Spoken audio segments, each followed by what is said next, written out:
Salut tout le monde, j'espère que vous allez bien, toujours avec mon accessoire préféré. Aujourd'hui, on va aller sur X, Twitter, pas de confusion. On va aller regarder 2-3 tweets et puis une vidéo shorts de Ayan Brossa qui est, je crois qu'il est sénateur parisien. On parle de co-living.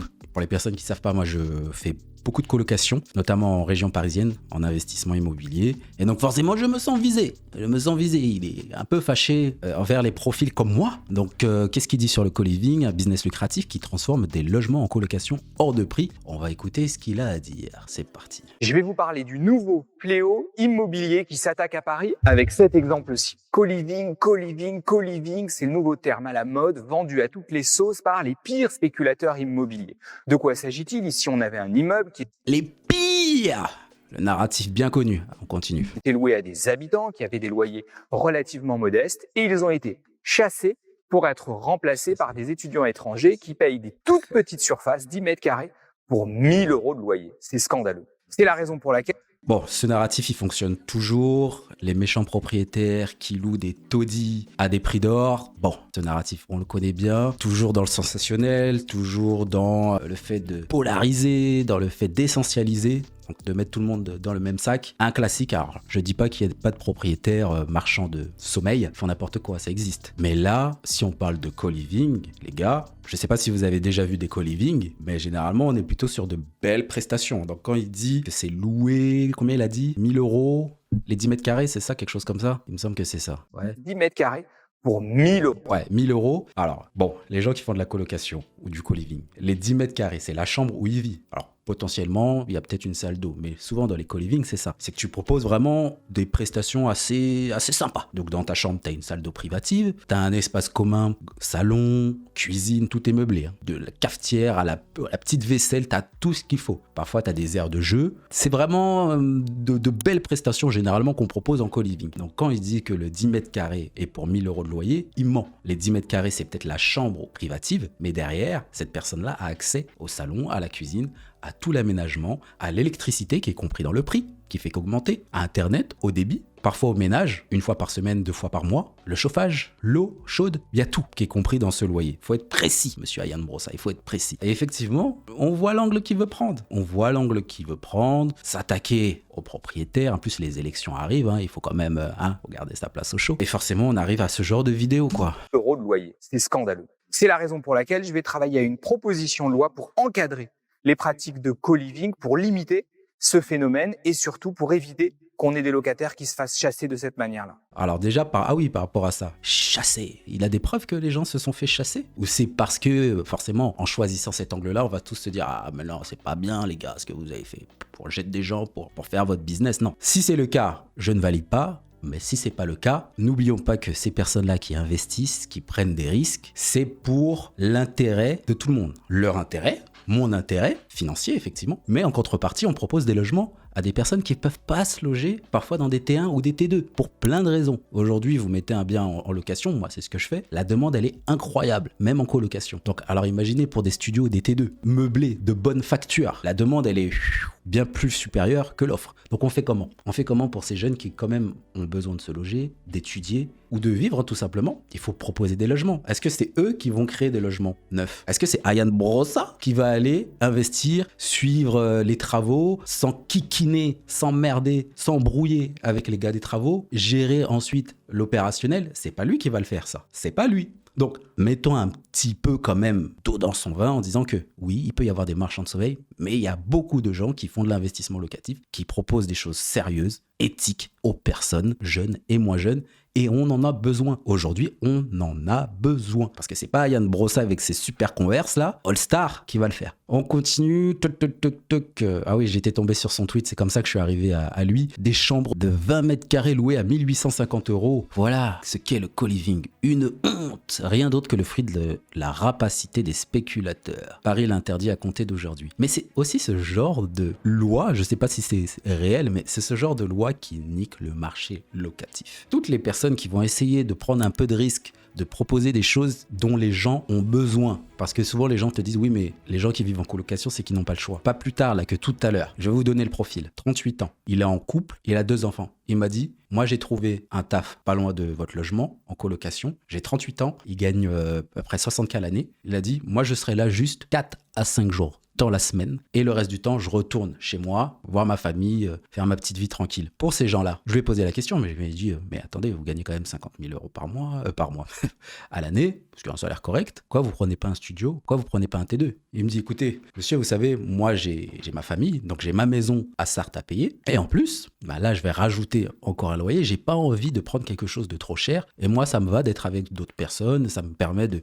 comme je connais pas la région, ça me permet de parler avec d'autres personnes. Voilà. Il y a ce type de profil, 38 ans, qui prennent de la colocation. Et il y en a aussi, il y en a également qui ont moins, qui sont plus jeunes, 25 ans, étudiants. Alors pour eux, ça va plus être effectivement côté budgétaire, mais faut pas oublier que la colocation, c'est quelque chose qui se démocratise et les gens ont besoin aussi de sociabiliser dans un monde où chacun reste un peu dans son coin, où les relations entre les gens sont difficiles. Il y a certaines personnes qui ont besoin de retrouver du relationnel, des échanges et qui préfèrent ça plutôt que d'être seul en studio ou dans un T2. Eh oui, c'est la réalité aujourd'hui de 2025. Il y a pas mal de profils qui sont dans ce cas-là. Donc oui, ces gens-là, pour moi, font du mal au marché locatif, que ce soit pour des locataires ou propriétaires. C'est pas du tout dans ce sens-là qu'il faut aller. Dégager les marchands de sommeil, ok, mais après, pour tout le reste, il faut fluidifier le marché locatif. Bon, on pourrait en parler en long, en large, en travers, mais je pense que j'ai déjà fait pas mal de commentaires sur monsieur Ayaan Brossa et sa haine contre le co-living et la colocation. On passe à un autre tweet.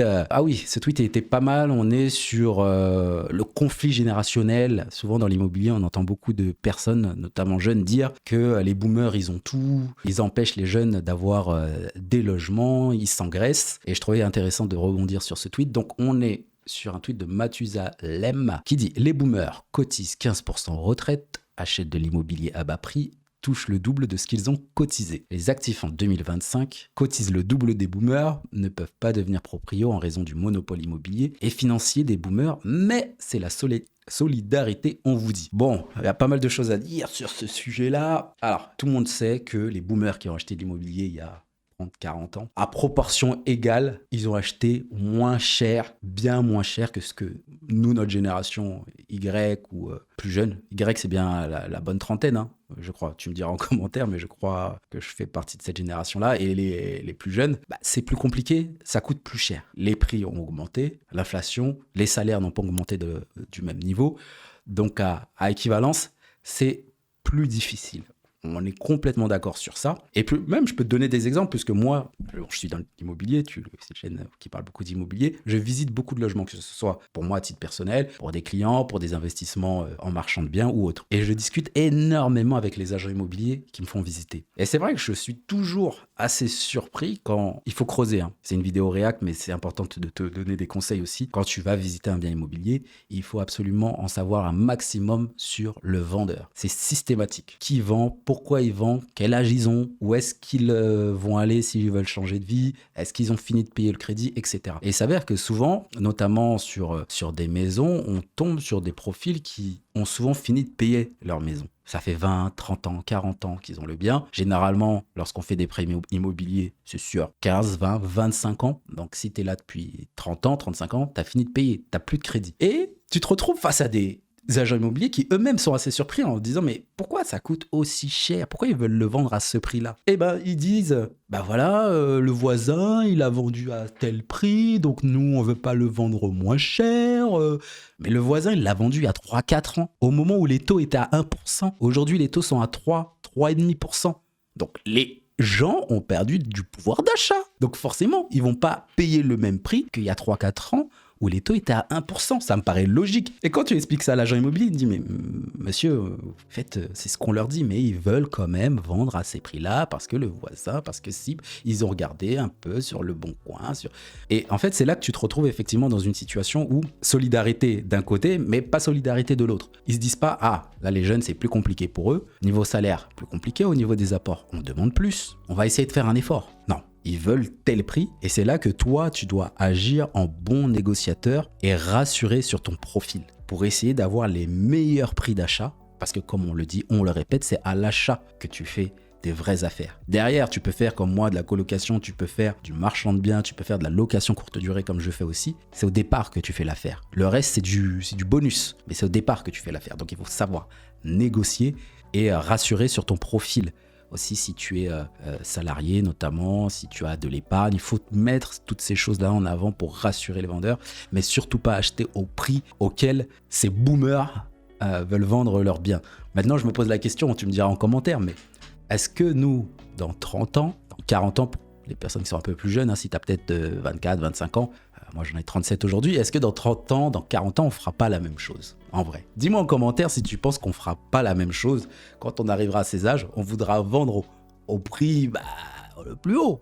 Je sais pas. Mais en tout cas, je pense qu'il y a des régules à faire parce qu'effectivement, même pour des profils comme nous qui faisons de l'immobilier depuis quelques années, ça se complique. Alors pour des personnes qui sont moins armées, c'est vrai que l'accès à la propriété, il est pas ouf. Maintenant, en contrepartie, pour faire le combat des générations, je trouve qu'aujourd'hui, on a quand même un maximum d'informations, d'éducation sur les actifs, comment gagner de l'argent, soit via l'entrepreneuriat, soit via l'immobilier, les marchés financiers. Ça s'est démocratisé il y a une bonne dizaine d'années et je pense que les boomers, il y a 30-40 ans, c'est pas je pense, ils n'avaient pas accès à tout ça. Ils n'avaient pas accès à tout ça. Donc voilà, chaque génération a ses combats, a des billes, des atouts et des faits de jeu qui vont en leur faveur. Je pense que pour nous et les plus jeunes, c'est Internet. Le fait qu'on ait accès à énormément d'informations, que tu aies accès par exemple à cette vidéo-là, à des personnes comme moi et plein d'autres qui faisons de l'immobilier depuis quelques années et qui pouvons aider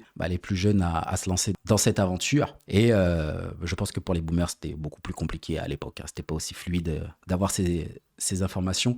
Et l'immobilier, ce n'est pas qu'une question de t'es riche, t'es pas riche. C'est beaucoup une question de qu'est-ce que tu fais de l'argent que tu as. Que tu gagnes 1005 ou que tu en gagnes 3000, ok, celui qui part avec 3000 euros, sur le papier, a plus d'avantages. Mais comment il dépense? Quelles sont ses charges? Et sur ça, ça peut beaucoup jouer. Parce que celui qui a 1005, peut-être qu'il arrive à mettre plus d'argent de côté que celui qui a 3000. Et au niveau des organismes financiers, celui qui gagne 1005 et qui sait très bien gérer son argent aura plus de facilité à aller soulever du levier pour acheter de l'immobilier que celui qui en gagne 3000 et qui dépense tout.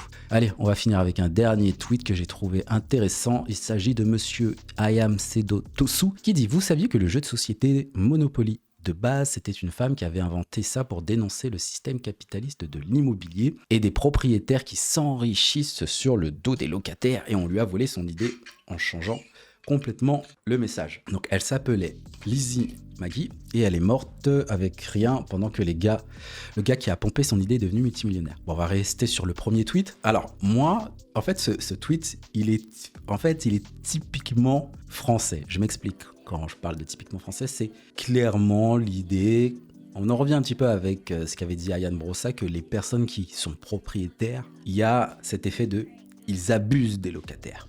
Je vais prendre mon cas parce que je suis propriétaire. J'ai plusieurs logements, je suis propriétaire de plusieurs logements. Je ne me vois pas comme un salaud de propriétaire. Parce qu'entre la recherche de biens, trouver les biens, se battre, se défendre face aux banques, faire plusieurs banques qui parfois n'acceptent pas, tu dois retrouver une autre banque, faire 5, 6, 8, 10 banques pour trouver un financement qui parfois n'est pas le meilleur des financements. Suivre les travaux, galérer avec les travaux, aménager, meubler, parce que moi je fais beaucoup de meublé et d'aménagement moderne.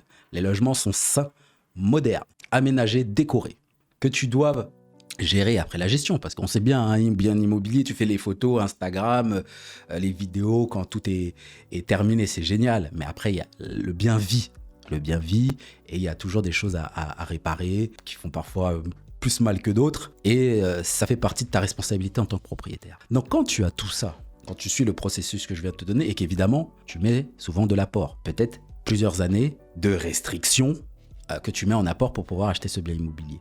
Comment tu peux dire que les propriétaires ils s'enrichissent sur le dos des locataires?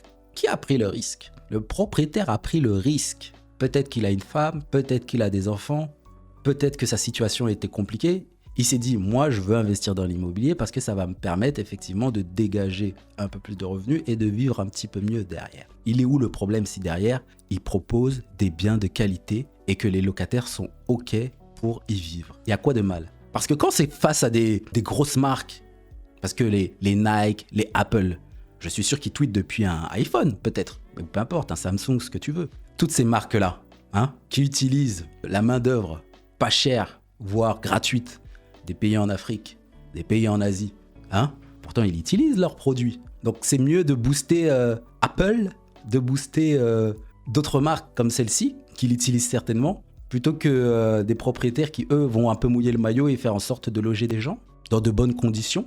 Parfois, il faut aussi se dire, bon, on va mettre un peu d'eau dans son vin. Ok, on peut avoir une idéologie, être libéral, communiste, tout ce que vous voulez, mais dans la réalité, toutes les personnes qui sont dans l'idée d'essentialiser les choses, de mettre tout le monde un peu dans le même panier, vous êtes les ennemis de la paix. Donc voilà, moi je vais m'arrêter là. Cogitons ensemble, dis-moi en commentaire ce que tu en penses de ce que je viens de raconter. Et puis je te dis à la prochaine. Salut!